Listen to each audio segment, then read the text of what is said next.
We are joined on the show today by a young woman. Her name is Patricia Lagat. She's into agribusiness. And the show is not just a woman. My name is Rose Okinda. Patricia, I wanted to talk about mentors and how important mentors are in our life. Because there are a lot of people who want to go eat alone. Okay, they feel they are enough. All I have to do is look inside me and I am strong and all that. But in your own words, how important are mentors in one's life? Okay. Mentors are very important because you always need someone to look up to. That is one. And two, you need someone who's walked down that path to show you the ropes. Yes. You can't do without a mentor sometimes. The worst mistake entrepreneurs do, because remember, there's the element of entrepreneurship. Yeah? You believe you're creating and you're charting your own path. You get a hard time balancing between creating that path for yourself and actually humbling down to look for someone who's been down that path or a similar path or maybe even a different path, since the experiences are more or less the same, to show you, to give you not necessarily step by step down that path, but to tell you this is what you're likely to encounter because I've walked in a similar path. Right. Yes. Very important and insightful things you're saying here. Yeah. Who are your mentors? My If you mentors, want to share with us. I think, okay, one, I have a lot of mentors. My father, first of all, is my mentor because he is an agribusiness consultant. I look at how he handles these things. It's not as easy as just saying, I'll plant this, I'll harvest this. No. He looks at things from a very broad perspective. For him, he's an expert. So I try and get something from him. Before you get into any agri-enterprise, you have to think about all the factors involved. Right. Yes, and then we have other women who have done this before. Yeah, we have Jendai Fraser. She's the current owner of East African Exchange. That woman is, okay, that is about agribusiness. Basically, the company is all about agribusiness. She tries and promotes trade across the East African countries for agribusiness. I like the way she, oh my God. You okay, Patricia? Just talk to me. I don't have anyone like this one. No, this you've one, already said your pups. We Yeah. understand. And you said Jendai Fraser. You just finished and said, yeah, those are some of the people I look up to. Yes. Okay. Then you have Barbara Corcoran. I think most of us identify with her from Shark Tank. I like her nerves. I think she's just a woman who's out there to make things happen. Yeah, because at the end of the day, in as much as I'm in agribusiness, I'm also into entrepreneurship. Okay. It doesn't mean that I'm limited to agribusiness. So these principles kind of cut across. Okay. Yeah. Well, I wanted to talk about your other activities as well, and let's move away from the agribusiness. Yeah. What other activities are you involved in? Okay. I have a passion for the environment, and that led me to come up with a group of young people, and we started an organization called Green the Future Initiative. Yeah. We have kind of planted trees all over Uasin Gishu County for different events and for different occasions, in donations and so on and so forth. We think the future, if you want to reward, okay, sorry, we have a slogan. It's okay. Okay. For this organization, Green the Future, we have a slogan that says, gift the planet, plant a tree. Yeah. If you've been happy that you've been here and you want your kids to enjoy what you've enjoyed here, plant a tree for that future. Yeah. Because you all know if you plant a tree today, your kids are the ones who really enjoy the shade. All right.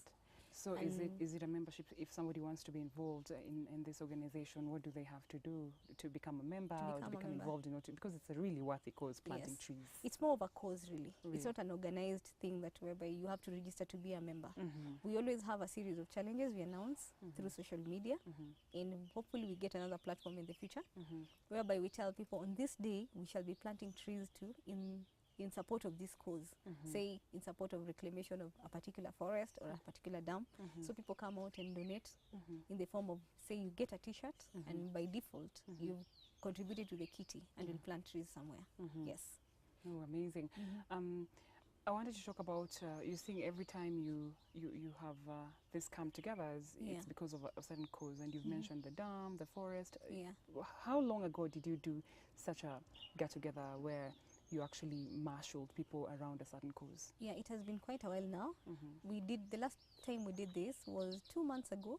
We went to a school somewhere in Ziwa. It's called Segero, somewhere in Segero. The school is called Makongi Primary School, whereby we're going to award some few kids who had been very active in environmental pursuits. Yeah. So we came up with a form of an award, and we donated a few trees there to that school. We encouraged them to plant more, and we'll be back there again. Yeah. Okay. We formed this thing in 2015. Yes. All right. So you're as busy as can be. You have this business going on. You have this cause that you're very interested about, and that I think a lot of people actually would find noble. What do you do for fun when you want to unwind? Yeah. Where do you go? Who do you do it with? I'm sorry, I know I'm snooping. Yes, I can't know help it's okay, it's okay. When I want to unwind, I am mostly involved in outdoor activities. Let me say I love the outdoors. For that reason, I joined a bike club. Yeah, we cycle every Sunday religiously. Yeah, maybe that's why I keep fit that way. Yes. And then, of course, I love traveling and meeting up with friends and so on and so forth. Yes. Do you have a family? Do you have children? Because I've been meaning to ask that. No, I don't have. Okay, I have my family, my parents, my siblings, Yes. and I don't have children just yet. All right. Yes. Are you planning to? In the future, maybe. In the near future. Yeah. Okay. As we move on away from the activities, maybe if you just say something Yeah. to our audiences today who are watching you, and probably they want to get into this horticultural business, but they don't know how to start, or where to start it, and who to ask Yeah. questions. What would your advice be to them if they want to come up and in the same way that you have come up? Just as in any other business, you'd have to do a lot of research. Find out from as many sources as you can. My company offers services and more or less extension services. But by the time you come, say to us, or any other business that is similar to mine, you need to have learned something about agribusiness through one way or the other. Find out there is Ministry of Agriculture, there is Horticultural Development Authority. There's a lot of information out there. And two, once you've gotten your information sources, right, and you get your information, look for an expert to guide you through whichever field of agribusiness you want to get into, say dairy, horticulture, and so on and so forth. Then number three, once you've gotten those people, work with them, cooperate with them. Don't think you'll go at it alone. I mentioned something about mentors. Let these people who have done it, the people who have been there before, mentor you also to do this thing. Yes. All right. Yeah. What do you think are some of the key mistakes that people make in the horticultural business that you have learned yourself? Because you said Yes. this has been a challenging year for you. Yeah. And I'm sure there's a series of mistakes that people make that Yeah. you would want to tell someone who's coming up that please avoid this. Yeah. Do not go down this road. Okay, as in terms of production, you have to get the production right and time right, right timing. We just don't grow things because it's raining, or just grow things because you had this market. Kenyans have a thing. When they hear someone is doing this and they succeeded, everybody rushes to do that. Yeah, no. I think it's always good to plant I'm stuff. reminded of Yeah. quail eggs and yes. There's a lot of the quail movement. I call it a movement because Yes. it was that serious. yes. Yeah. So before anyone gets into such things, you need to have the market in mind. Secure your market. Lock your market first. That is one. Now that is in the production side and Okay. marketing, of course. Okay. Now, as for me, was doing business, I think I tried to swallow much. Okay, I chewed more than You could actually. yes, or I bit more than I You could could chew. actually chew. Yes. Yes. I became a little bit ambitious. I started a project, or rather a bigger project than I could handle. I wasn't ready for it, let me just say that. And I'd tell anyone who is getting into business, have the right manpower, have the right, team before you get into anything major. Right. Yes. Speak to the girls, speak to Yeah. the young women, the younger generation of women. Stick to them because they're also part of this production and some of them are watching today.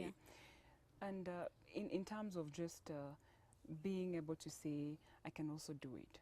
Because sometimes we just think, because I'm a woman, maybe there's certain things I cannot do. Maybe horticultural business is more a guy thing, Yeah. a man thing than a woman thing. Maybe our thing is, salon work, or maybe we can talk to a woman today and say, yeah, you can get Yeah. into any kind of business you want to, and even if you're stuck into medical school like you are and you're feeling you don't fit, that you can actually jump right now into something else. The earlier the better. Yes. Okay, as for the young ladies out there, I'd like to tell you something. You're not just a woman.